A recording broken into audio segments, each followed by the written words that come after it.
నమస్కారం, నా పేరు బాలా. బీసీఎన్ న్యూస్ కి స్వాగతం. ముందుగా ముఖ్యాంశాలు.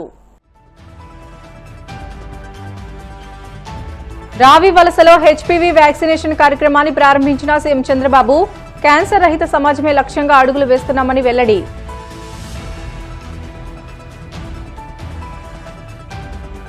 విశాఖలో 82వ రోజు ప్రజా దర్బార్ నిర్వహించిన మంత్రి లోకేష్. సామాన్య ప్రజలు, కార్యకర్తల నుంచి స్వీకరించిన వినతులను పరిశీలించి చర్యలు తీసుకుంటారని హామీ.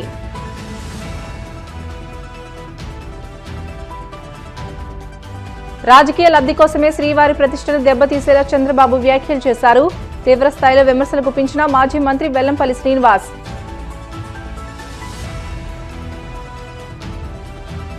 వాడపల్లి వెంకన్న ఆలయంలో ప్రత్యేక పూజలు, మంగళ వాయిద్యాల నడుమ శ్రీ స్వామి అమ్మవార్లకు మేల్కొలుపు సేవ, ఐశ్వర్యలక్ష్మి హోమం. రాష్ట్రంలో సంక్షేమం, అభివృద్ధిని జోడుగుర్రాలా పరుగులు పెట్టిస్తున్నామని, ప్రజా ఆరోగ్యానికి తమ ప్రభుత్వం అత్యంత ప్రాధాన్యత ఇస్తుందని ముఖ్యమంత్రి చంద్రబాబు స్పష్టం చేశారు. విజయనగరం జిల్లా చీపురుపల్లి నియోజకవర్గం రావివలసలో హెచ్పీవీ వ్యాక్సినేషన్ కార్యక్రమాన్ని సీఎం ప్రారంభించారు. అనంతరం జరిగిన ప్రజావేదిక సభలో ఆయన మాట్లాడుతూ క్యాన్సర్ రహిత సమాజమే లక్ష్యంగా అడుగులు వేస్తున్నామని అన్నారు. మహిళల్లో అత్యధికంగా వస్తున్న సర్వైకల్ క్యాన్సర్ను అరికట్టేందుకు 14 ఏళ్ల వయసు పైబడిన బాలికలకు హెచ్పీవీ టీకాలను ఉచితంగా అందిస్తున్నట్లు చంద్రబాబు వెల్లడించారు.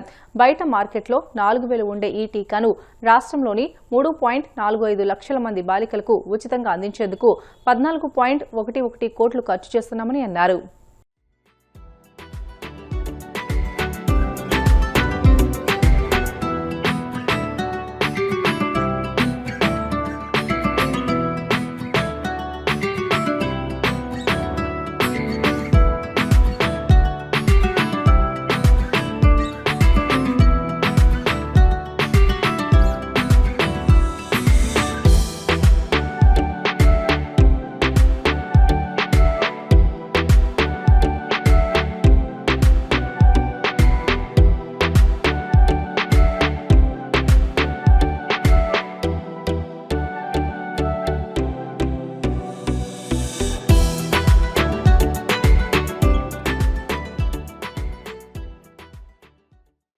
భారతదేశంలో ఈ హెచ్పీవీ వ్యాక్సిన్ తీసుకొచ్చారు మన ప్రధానమంత్రి నరేంద్ర మోడీ గారు.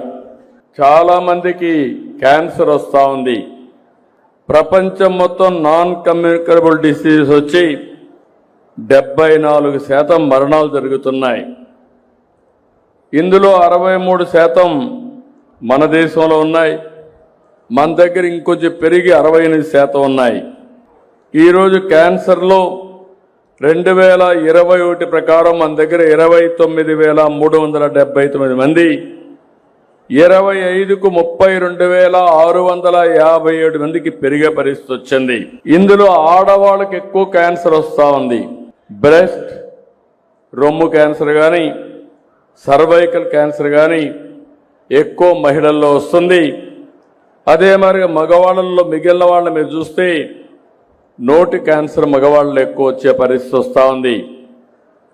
ఇది చూసిన తర్వాత మన రాష్ట్రంలో మనం సర్వైకల్ క్యాన్సర్ రాష్ట్రంలో ప్రధాన సమస్యగా మారింది. 1,00,000 మందిని టెస్ట్ చేస్తే 15 మంది నుంచి 20 మంది వరకు సర్వైవల్ క్యాన్సర్ వస్తూ ఉంది. ఇది రాకుండా ఉండాలి అంటే ఒక వ్యాక్సిన్ ఇవ్వాలి. ఆ వ్యాక్సిన్ పేరే హెచ్పీవీ, హ్యూమన్ పాపిలోమా వైరస్. ఈ వ్యాక్సిన్ ఇచ్చే పరిస్థితికి వచ్చాం. ఈ వ్యాక్సిన్కు మామూలుగా అయితే 4,000 రూపాయలు ఖర్చు అవుతుంది. ప్రభుత్వం దీన్ని 400 రూపాయలకు కొని అందరికీ వ్యాక్సిన్ ఇచ్చే బాధ్యత అటు కేంద్రం ఇటు రాష్ట్రం తీసుకున్నామని చెప్పి మీ అందరికీ విజ్ఞప్తి చేస్తున్నా. దీనికి కూడా ఒక ప్రాధాన్యత క్రమంలో తీసుకోవాలని 9th క్లాసు 10th క్లాసులో ఉండి 14-15 సంవత్సరాల వయసు ఉండే పిల్లలందరికీ ఇవ్వాలని ఫేజ్ 1లో ఒక కార్యక్రమం పెట్టుకున్నాం. ఇందులో మీరు చూస్తే మన రాష్ట్రంలో 3,45,377 మంది ఉన్నారు. ఒక్క విజయనగరంలో 11,985 మంది ఉన్నారు. ప్రపంచమంతా కూడా ఒకసారి డేటా చూస్తే మన దేశంలో కూడా క్యాన్సర్ ఎక్కువ వచ్చే పరిస్థితి వస్తూ ఉంది. క్యాన్సర్ రావడానికి ప్రధానమైన కారణం మన అలవాట్లు, మన కలుషితమైన వాతావరణం. అందులో మహిళలకైతే సర్వైవల్ క్యాన్సర్ అనేది కామన్గా వచ్చే పరిస్థితి వచ్చింది. రాబోయే రోజుల్లో క్యాన్సర్తో ఎవరూ చనిపోకుండా ఉండాలంటే ప్రతి ఆడబిడ్డకి ఈ హెచ్పివి వ్యాక్సిన్ ఇవ్వాలని, ఎంత ఖర్చు అయినా దీన్ని ఇచ్చే బాధ్యత ఈ ప్రభుత్వం తీసుకుంటాయని చెప్పి మరొకసారి విజ్ఞప్తి చేస్తున్నాను. ప్రపంచమంతా వరల్డ్ హెల్త్ ఆర్గనైజేషన్ ఉంది. వాళ్ళు ఒక మాట స్టడీ చేసి సర్వైవల్ క్యాన్సర్ కట్టడికి 90-70-90 అనే ఒక పాలసీ తీసుకొచ్చారు. అంటే 90-70-90 పాలసీ అంటే 15 సంవత్సరాల లోపులు 14-15 సంవత్సరాల వయసు ఉండే అందరికీ 90% పిల్లలకి వ్యాక్సిన్ ఇవ్వాలని. మన దగ్గర 3,45,000 మంది ఉన్నారు. రాబోయే 3 నెలల్లో 3,45,000 మంది బాలికలకి వ్యాక్సిన్ ఇచ్చే బాధ్యత ఈ ప్రభుత్వం తీసుకుంటాం. 35-40 సంవత్సరాల వయసులో ఉండేవాళ్ళు 70% మహిళలకు స్క్రీనింగ్ చేయాలని, స్క్రీనింగ్ చేసి గుర్తించిన వాళ్ళల్లో 90% మందికి చికిత్స చేయాలని రెండో ప్రోగ్రాం పెట్టుకున్నారు. ఈ విధంగా 90-70-90 అనే కార్యక్రమం పెట్టుకొని ముందుకు పోయే పరిస్థితికి వచ్చారు. నేను ఒకటే హామీ ఇస్తున్నాను, ఈ రాష్ట్రంలో క్యాన్సర్ని నివారించడానికి, క్యాన్సర్ రాకుండా ఉండడానికి హెచ్పివి వ్యాక్సిన్ ఒకటే కాదు, అనేక చర్యలకు శ్రీకారం చుట్టామని మరొక్కసారి మీ అందరికీ హామీ ఇస్తున్నా. మంత్రి నారా లోకేష్ విశాఖ క్యాంపు కార్యాలయంలో 82వ రోజు ప్రజా దర్బార్ కార్యక్రమాన్ని నిర్వహించారు. ఈ సందర్భంగా మంత్రిని కలిసేందుకు శ్రీ సత్యసాయి జిల్లా నలుమూలల నుంచి సామాన్య ప్రజలు, టీడీపీ కార్యకర్తలు పెద్ద సంఖ్యలో తరలివచ్చారు. ప్రతి ఒక్కరిని ఆప్యాయంగా పలకరించిన లోకేష్ వారి సమస్యను ఓపికగా విని వినతి పత్రాలు స్వీకరించారు. ప్రజా దర్బార్లో పలువురు తమ గోడును మంత్రి ముందు వెళ్లబోసుకున్నారు. ప్రజల నుంచి వచ్చిన వినతులన్నింటినీ పరిశీలించి తగిన చర్యలు తీసుకుని న్యాయం చేస్తామని మంత్రి లోకేష్ వారికి భరోసా ఇచ్చారు.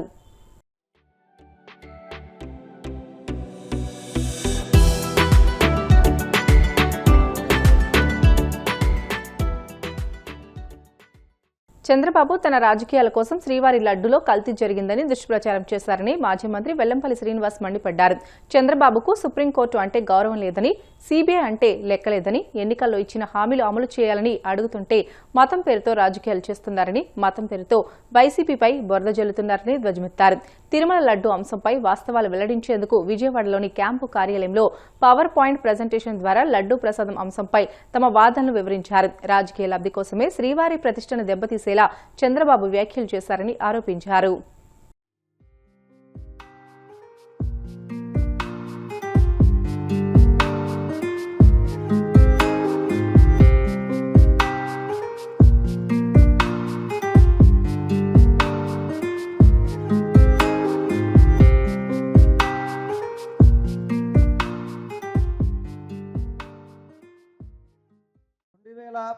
నుంచి 19 వరకు కానీ ఈ 2 సంవత్సరాలు మీ పరిపాలనలో కానీ జగన్మోహన్ రెడ్డి గారు ఏదైతే 2019 నుంచి 24 వరకు చేసిన అభివృద్ధి, దేవాలయాల అభివృద్ధి మీరు చేశారా అని చెప్పని నేను ఛాలెంజ్ ఇస్తున్నాను. ఇక్కడి నుంచి మీకు ఏ దేవాలయాన్ని కానివ్వండి, కాణిపాక వినాయకుడి గుడికి వెళ్ళండి. ఈరోజు నూతనంగా నిర్మించారంటే శంకుస్థాపన చేసింది కానీ ప్రారంభోత్సవం చేసింది కానీ జగన్మోహన్ రెడ్డి గారు ముఖ్యమంత్రిగా ఉన్నప్పుడే. కాణిపాక దేవాలయానికి బంగార రథం నిర్మాణం అయిందంటే జగన్మోహన్ రెడ్డి గారి హయాంలోనే. గండి దేవాలయం, ఆంజనేయస్వామి దేవాలయం కోట్ల రూపాయలతో అభివృద్ధి చెందిందంటే అది జగన్మోహన్ రెడ్డి గారి యొక్క నాయకత్వంలోనే. ఇలా ఏ జిల్లాకి వెళ్ళినా, ఏ ఊరికి వెళ్ళినా కానివ్వండి, ప్రతి దేవాలయానికి అభివృద్ధికి నిధులు విడుదల చేసే విషయంలో జగన్మోహన్ రెడ్డి గారు చేసినట్టుగా చంద్రబాబు నాయుడు గారు కానీ పవన్ కళ్యాణ్ చేశారా అని చెప్పి నేను ఇక్కడి సవాలు విసురుతున్నాను. నేను జగన్మోహన్ రెడ్డి గారిని రాజకీయంగా ఎదిరించలేక, రాజకీయంగా ఆయనతో పోటీ పడలేక, మతాన్ని అడ్డం పెట్టుకొని జగన్మోహన్ రెడ్డి గారిని ఏదో మీరు ఇబ్బంది పెట్టాలని ప్రయత్నం చేస్తున్నారు. అది ఈరోజు చంద్రబాబుకి శాపం అయింది. ఏదైతే లడ్డు నెయ్యి కల్తీ అని చెప్పని వివిధ మాధ్యమాల ద్వారా ఒక ముఖ్యమంత్రి స్థాయిలో ఉన్న వ్యక్తి లడ్డూలో అపచారం జరిగిందని చెప్పని తప్పుడు ప్రచారం చేశారో వాటన్నిటి మూలాలు హెరిటేజ్ వైపు చూపెడుతున్నాయి. ఈరోజు హెరిటేజ్ వైపు చూపెడుతున్నాయి. ఈరోజు మీ నెయ్యి అమ్ముకోవడానికి దేవదేవుడు లడ్డూని మీరు అపవిత్రం చేస్తారా? మీ నెయ్యి రేటు పెంచుకోవడానికి దేవదేవుడు యొక్క లడ్డూకి అపచారం చూపెడతారా మీరందరూ కూడా?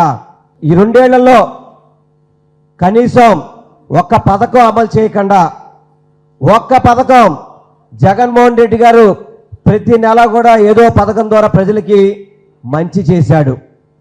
చంద్రబాబు నాయుడు 20 నెలలు ఏం చేశాడంటే 20 నెలల నుంచి కూడా లడ్డూ గురించి రాజకీయం చేస్తూ, లడ్డూ గురించి అపచారం చేస్తూ, హిందువుల ముసుగులో హిందూ దేవాలయాల్ని కూల చేసిన వ్యక్తి ఎవరున్నారంటే అది చంద్రబాబు నాయుడు అని చెప్పి నేను సభాముఖంగా తెలియపరుచుకున్నాను. లడ్డూని అడ్డం పెట్టుకుని, దేవదేవుడిని అడ్డం పెట్టుకుని, సాక్షాత్తు భగవంతుడిని అడ్డం పెట్టుకుని వైఎస్ఆర్ కాంగ్రెస్ పార్టీని, జగన్మోహన్ రెడ్డి గారి మీద దుష్ప్రచారం చేయాలి అనుకున్నటువంటి వాళ్ళకి సిబిఐ రిపోర్టు దేవుడు ఏ రకంగా ధర్మం పక్షాన ఉంటాడు, న్యాయం పక్షాన ఉంటాడు అనే దానికి ఉదాహరణే ఈ ప్రసాదం మీద జరుగుతున్నటువంటి కార్యక్రమం అని చెప్పి ఈ సందర్భంగా నేను చెప్తా ఉన్నాను. ఆ రోజు చెప్పాడు, మేము గనక మా ప్రభుత్వంలో ఏమాత్రం తప్పు చేసి ఉంటే, అలాంటి కార్యక్రమాలని ప్రోత్సహించిన వాళ్ళనైతే సుప్రీంకోర్టు తలుపు ఎందుకు తడతాము అని చెప్పని కూడా ఈ సందర్భంగా చంద్రబాబు నాయుడు అడుగుతా ఉన్నాం. మళ్ళీ కూడా పిటిషన్ వేస్తాం. సిబిఐ రిపోర్ట్లో మీరు చెప్పినట్టుగా 24 సెప్టెంబర్ 18వ తారీఖున జంతు కొవ్వు కలిసింది, యానిమల్ ఫ్యాట్ కలిసింది అని చెప్పినటువంటి సిబిఐ రిపోర్టును కూడా వక్రీకరించేటటువంటి ప్రయత్నం చేస్తూ ఉన్నారు. అది వచ్చినప్పుడు కూడా సుప్రీంకోర్టు అక్షంతలు వేసింది. లడ్డూ ప్రసాదం మీద రాజకీయాలు ఏంటండి? బాధ్యత గల ముఖ్యమంత్రి ఈ రకంగా మాట్లాడాల్సింది, దీని మీద మాట్లాడొద్దు అని చెప్పింది. మేమెందుకు మాట్లాడుతున్నామంటే మా మీద ఆరోపణ చేస్తూ ఉన్నారు, మా మీద అభాండాలు వేస్తూ ఉన్నారు, రాజకీయ బురద జరుగుతూ ఉన్నారు, గోబెల్స్లాగా ప్రచారం చేస్తూ ఉన్నారు. ప్రజలకి వివరించాల్సినటువంటి బాధ్యత మా మీద ఉంది. కోనసీమ తిరుమలగా వర్ధిల్లుతున్న వాడపల్లి శ్రీ వెంకటేశ్వర స్వామి ఆలయంలో ఆదివారం ప్రత్యేక పూజలు వైభవంగా నిర్వహించారు. మంగళ వాయిద్యాల నడుమ శ్రీ స్వామి అమ్మవార్లకు మేల్కొల్పు సేవ నిర్వహించిన అనంతరం ఐశ్వర్య లక్ష్మీ హోమాన్ని జరిపించారు. అర్చకులు శ్రీ స్వామి అమ్మవార్ల వసంత మండపంలో అష్టోత్తర పూజలను నిర్వహించగా ప్రత్యేక అలంకరణలో ఉన్న స్వామిని దర్శించుకుని భక్తులు తరించిపోయారు.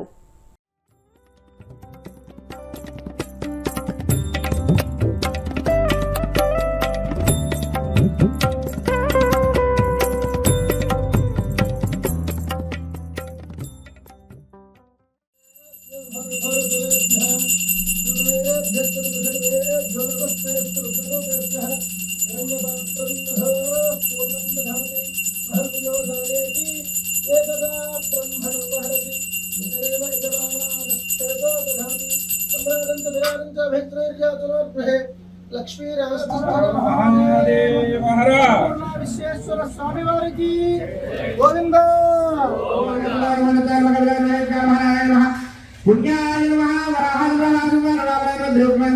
ముందుగా మీ గోత్రనామాలు స్వామివారికి నిర్ణయించుకుని వైకుంఠపురంలో ఉన్నటువంటి ఆ వెంకటరమణమూర్తిని వాడపల్లి క్షేత్రానికి రమ్మని చెప్పి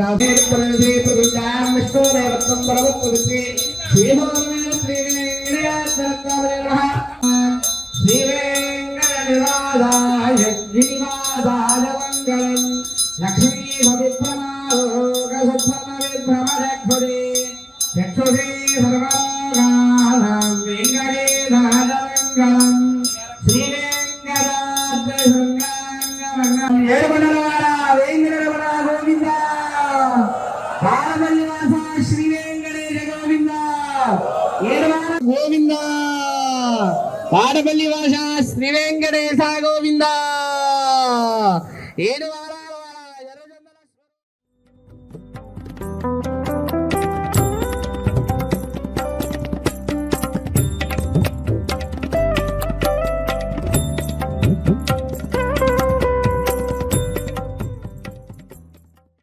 బిల్టన్లో షార్ట్ బ్రేక్ తీసుకుందాం. Stay with us.